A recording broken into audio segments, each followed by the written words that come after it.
Je vous apprends rien si je vous dis que c'est bientôt la Saint-Valentin. C'est donc de mon devoir de compléter à merveille votre soirée des primes annuelle du 14 février en vous proposant 3 films de romance pour bien chialer devant ce que vous n'avez pas. Et ce que je n'ai pas non plus d'ailleurs.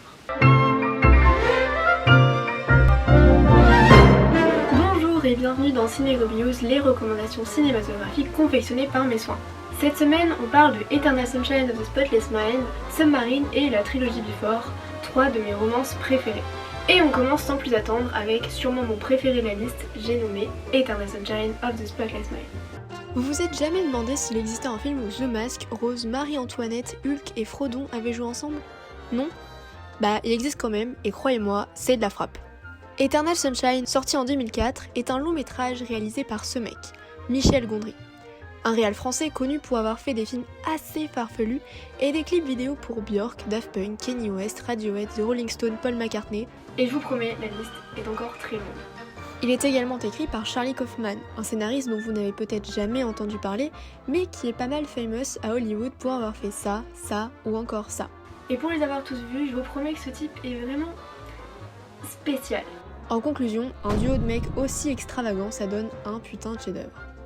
Et petit bonus, ce film ne possède pas seulement un scénariste et un réalisateur incroyable, mais il a également une bande-son de dingue.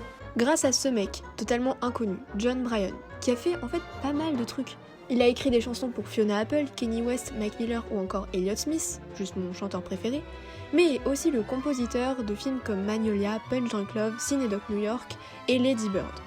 En gros, John, il envoie du lourd. Bref, revenons à Eternal Sunshine. Mais en fait, de quoi ça parle ? Dans ce film, nous suivons l'histoire de Clémentine et Joël, joués respectivement par Kate Winslet et Jim Carrey, qui délivrent tous les deux, à mon humble avis, l'une de leurs meilleures prestations. Ces derniers forment un joli petit couple jusqu'à ce que Clémentine, une fille imprévisible, décide d'effacer Joël de sa mémoire car il la rend trop malheureuse. Slay Clem.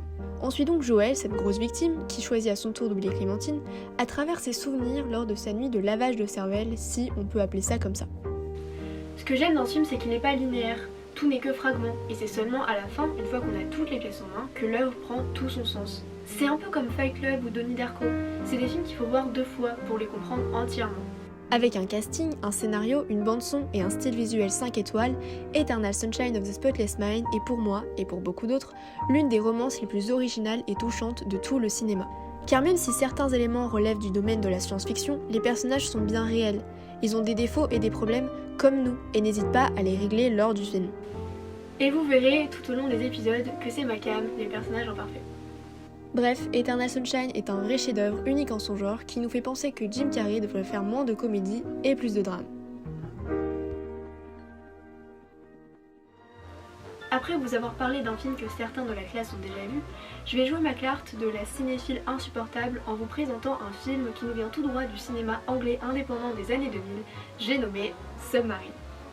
Sorti en 2010, Submarine est réalisé par Richard Ayoade, un mec un peu random, mais pas tellement parce qu'il a quand même joué dans le court-métrage de Wes Anderson La merveilleuse histoire de Henry Sugar, Paddington 2, et a même fait la voix anglaise d'Oignon dans le dessin animé Pommes et Oignons. Si vous connaissez cette série, je vous aime. Ce film est aussi produit par Ben Stiller. Certains le connaissent pour avoir joué Larry, le gardien de nuit dans La nuit au musée, et d'autres le connaissent grâce à ce même de Zoolander. Chacun ses rêves. Comme Eternal Sunshine of the Spotless Mind, Submarine possède une bande-son incroyable, car elle est complètement écrite et interprétée par Alex Turner, qui n'est nul autre que le chanteur de Arctic Monkeys. Et ça en jette.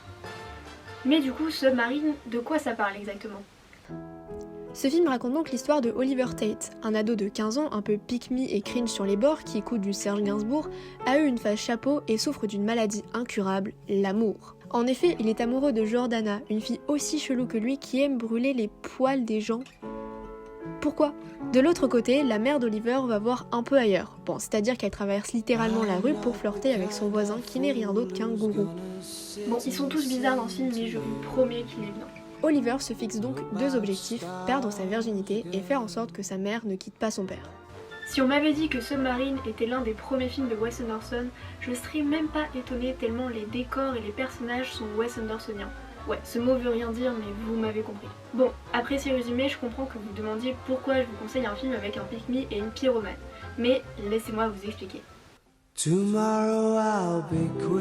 Avant d'être une romance, Submarine est un coming of age, un film qui parle d'adolescence. Tout au long du film, Oliver se cherche, il a des phases, plus ou moins bizarres, s'imagine être le personnage principal d'un film dramatique et tombe amoureux pour la première fois. Toutes ces choses-là, on les a tous vécues. Certes, quand on y repense maintenant, on en a peut-être un peu honte, mais ces choses font partie de notre construction.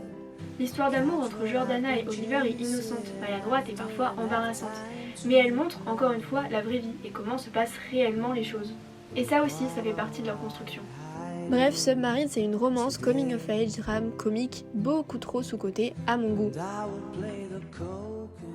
Ah là là, que le temps passe vite, on est déjà à la dernière recommandation. Mais comme disent les Anglais, last but not least. Car ces derniers films sont très chers à mon cœur et vous allez vite comprendre pourquoi. On parle maintenant de la trilogie Before.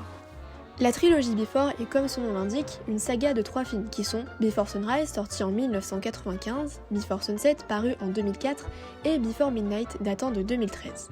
Ces derniers sont réalisés par Richard Linklater, un réalisateur américain qui, en plus de ses bangers monumentales, nous a offert Boyhood, j'en parlerai très certainement dans un prochain épisode, Dazed and Confused, celui-là aussi, ou encore School of Rock, que je ne considère clairement pas comme un chef-d'œuvre, mais étonnamment beaucoup de gens le désignent comme tel.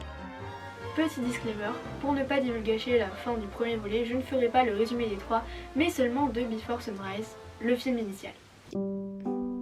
Dans ce volet, nous suivons donc Jess, un Américain en route pour retourner chez lui, joué par l'incroyable Ethan Hawke, mari de Uma Thurman et père de Maya Hawke.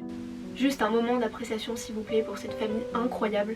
Et Céline, une étudiante française interprétée par Julie Delpy, l'une de mes actrices préférées que je pourrais écouter parler pendant des heures. Je regarde littéralement ses interviews en boucle. Julie, je t'aime. Bref, Jess et Céline sont tous les deux dans le même train, assis l'un à côté de l'autre, et là, coup de foudre instantané.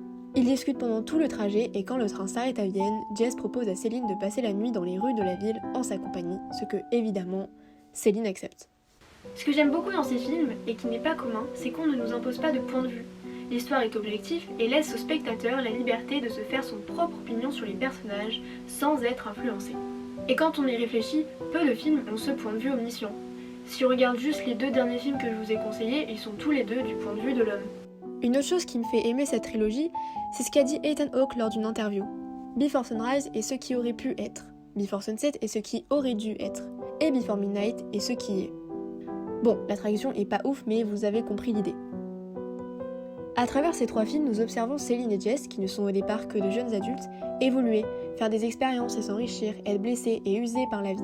Comme chaque film est espacé de 9 ans avec le précédent, on voit la maturité grandissante des personnages, mais également des acteurs qui, on le sent, sont amis dans la vraie vie, et ont même coécrit le scénario avec Linklater, d'où l'intimité des dialogues.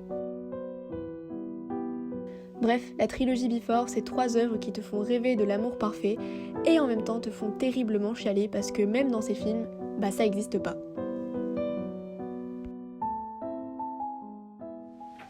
Voilà, j'espère vous avoir donné envie de pleurer devant ces films de romance tout en vous rappelant que vous êtes seuls et que eux non. En tout cas, passez une bonne Saint-Valentin à ceux qui ont quelqu'un, et ceux qui ont personne, rappelez-vous qu'on est toujours mieux seul que mal accompagné. Salut!